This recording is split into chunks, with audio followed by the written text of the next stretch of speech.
Mirë se vini! Sot do të zhytemi në botën e auditimit të jashtëm. Mund të tingëllojë si një temë komplekse, por do ta zbërthejmë hap pas hapi. Do të kuptojmë pse është kaq e rëndësishëm në ekonominë e sotme, çfarë bëjnë saktësisht auditorët, kush janë aktorët kryesor dhe si funksionon i gjithë procesi. Pra, le t'ja fillojmë. Ja pak a shumë se si do të rrjedh biseda jon. Do të nisim me pyetjen themelore. Pse na duhet fare auditimi? Pastaj do të përkufizojmë shërbimet që ofrohen. Më pas do të shohim se kush janë lojtarët në këtë fushë dhe do të hedhim një sy se si funksionon gjithçka në praktike.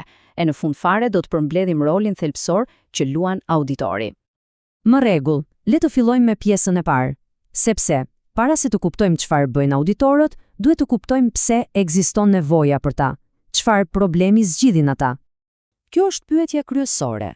E po, përgjigja e gjithçkaje qëndron në një koncept kyç, rreziku i informacionit. Ç'do thotë kjo? Thjesht është rreziku që informacioni që përdorim për të marrë vendime të rëndësishme, le të themi vendimin për të investuar në një kompani, mund të jetë i pasakt. Dhe pse ekziston ky rrezik? Le t'i marrim me radhë. Së pari, largësia e informacionit. Investitorët nuk janë brenda kompanisë çdo ditë për të parë se çfarë ndodh.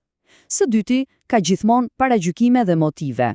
Menaxhimenti i natyrshëm mund të dojë t'i paraqesë gjërat pak më mirë se ç'janë. Shtoktu edhe sasinë e jashtëzakonshme të dhënave dhe transaksionet gjithnjë e më komplekse dhe ja ku krijohet një hendek besimi.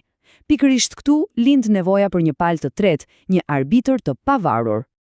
Në rregull, e kuptuam problemin, rrezikun e informacionit, po zgjidhja cila është? Tani, le të shohim se cilat janë shërbimet specifike që ofrojnë auditorët për të mbyllur këtë hendek besimi. Kjo është kategoria më e gjerë, si një çadër e madhe. Qëllimi i çdo shërbimi sigurie është i thjeshtë, të përmirësojë cilësinë e informacionit. Pra, të rrisë besimin që vendimarrësit kanë tek të dhënat që po përdorin. Tani, le ta ngushtojmë pak fokusin. Atestimi është një hap më specifik. Këtu, praktikuesi nuk po përmirëson thjesht informacionin në përgjithësi. Ai lëshon një raport formal mbi një pohim konkret. Për shembull, menaxhmenti pohon, sistemi ynë i kontrollit të brendshëm funksionon siç duhet. Auditori i jep një opinion mbi këtë pohim.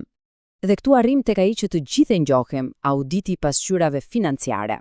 Ky është shembulli klasik, forma më e specializuar e atestimit. Fokusi është tërësisht te pasqyrat financiare, dhe pyetja është, a e pasqyrojnë ato realitetin ekonomik të kompanisë në mënyrë të drejtë? Kjo diagram e tregon këtë marrëdhënie në mënyrë perfekte. Mendojeni si ato kukullat ruse matrioshka? Rrethi më i vogël, më specifik, është auditi. Ai ndodhet brenda një rrethi pak më të madh, që janë shërbimet e atestimit.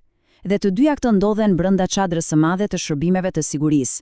Pra, çdo auditim është një atestim, dhe çdo atestim është një shërbim sigurie. Mirë pra, e kemi kuptuar pse dhe çfarën. Tani është koha të pyesim, kush e bën gjithë këtë? Bota e auditimit është një ekosistem i tërë, me shumë aktorë të rëndësishëm. Le t'i hedhim një sy.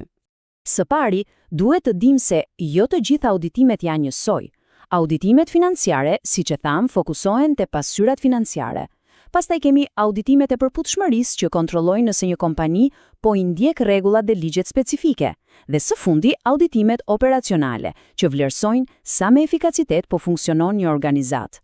Dhe kush i vendos rregullat e lojës? Në SBA kemi disa institucione kyçe. ICPA vendos standardet profesionale për auditimin e kompanive private. PCOB, i cili u krijua si përgjigje ndaj skandaleve të mëdha financiare, bikëqyr auditimet e kompanive publike për ato të listuara në bursë.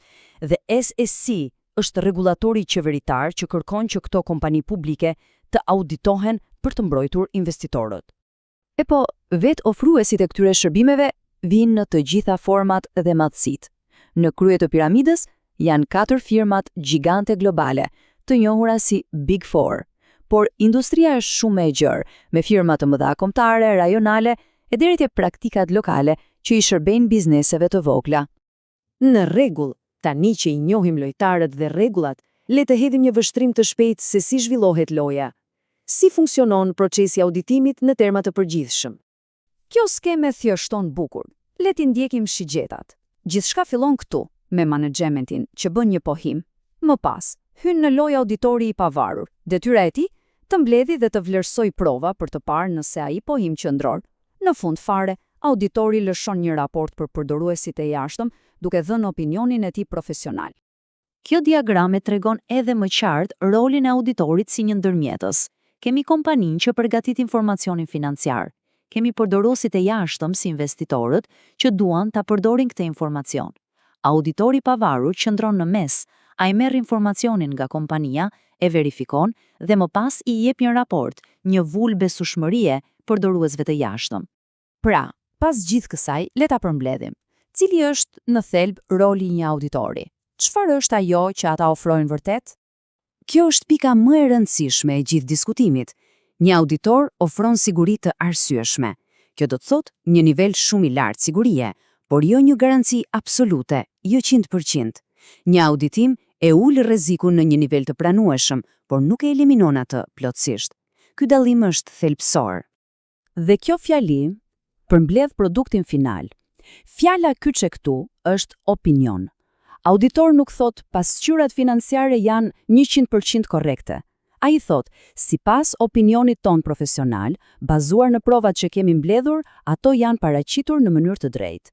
I gjithë procesi, i gjithë gjykimi profesional përmblidhet në këtë opinion.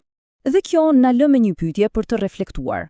Kur sistemi dështon, si në rastin e WorldCom, ku fshehën miliarda dollar shpenzime, pasojat janë katastrofike.